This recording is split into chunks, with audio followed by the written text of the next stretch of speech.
Tapi kita di 2005 pertama diundang di Universitas di Bandung, dapat gocap. Iya, 50.000. Itu fee pertama. Itu 1.000-nya lagi kalau nggak salah. Kalau tahun 2005 itu setara 50 juta sekarang. Pak Arsa nggak selama itu juga. Pastinya nggak gitu. Itu juga. Gitu. Ya. Kali seperti apa sih mungkin sampai akhirnya ke Jakarta dan akhirnya oleh masyarakat? Wah, panjang tuh ini mah ya. Ya pokoknya ya tadi seperti Alda bilang, The Changcuters itu berkarir. Oh gitu, nggak apa-apa nih gini ya. Oke, jadi awal berkarirnya di kami itu memang kami mengikuti apa ya, kalau bahasa sekarang tuh band regis ya gitu kan, band registrasi gitu. Kami ikut audisi di pensi-pensi, bayar segala macam. Nah di kala itu suatu hal yang sebuah keberuntungannya buat kita itu, jadi audisinya itu kebanyakan di tempat umum, misalnya seperti di mall gitu.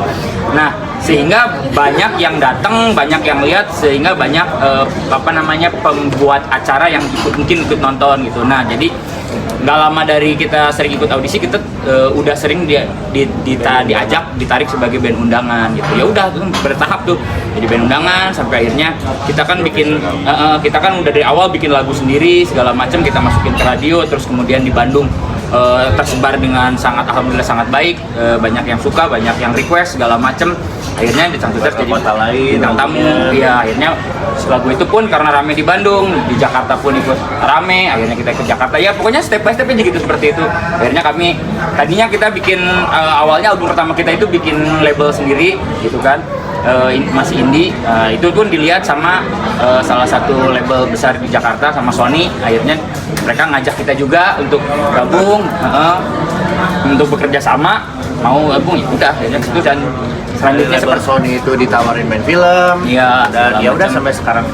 Selanjutnya kan kalian sudah tahu lah ya.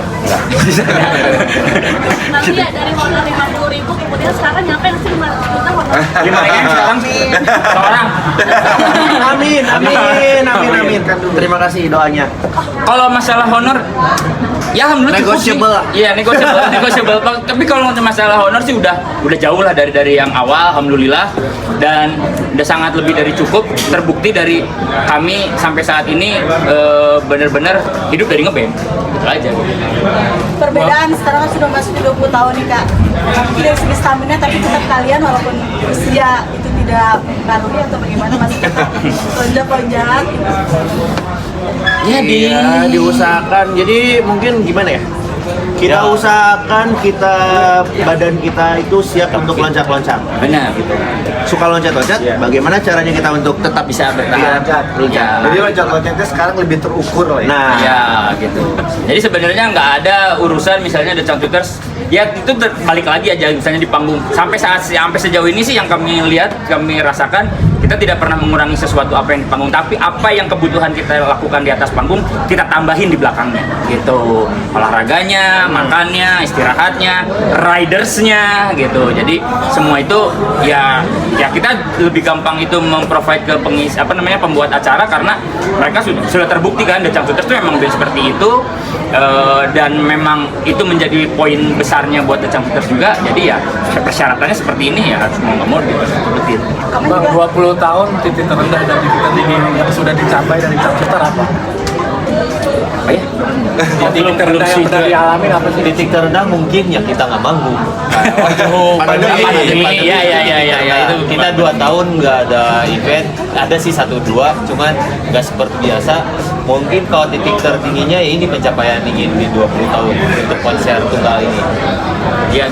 Jadi dia seperti tadi kan Dipa sempat bilang nih, kita udah melewati banyak banget hal lah ya gitu kan.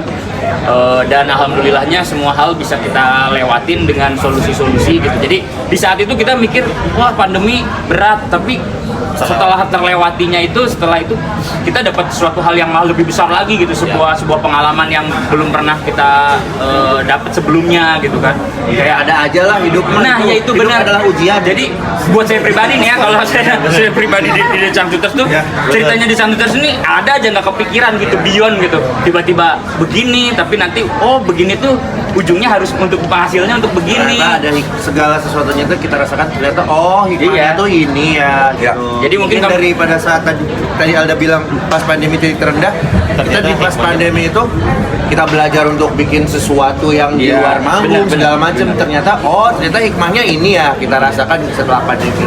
iya benar. Nah, mungkin nanti kejadian dan Fitria itu pasti ada hikmahnya pasti. Kayak kemarin ngedrop juga seperti apa sih Bang Fitria? Apa? Kondisi kesehatannya sekarang.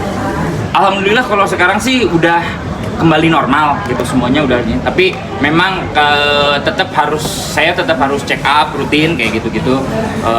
Jadi apa namanya, tapi kalau untuk masalah kembali ke atas panggung dari dokter, dari rumah sakit segala macam udah memperbolehkan lagi.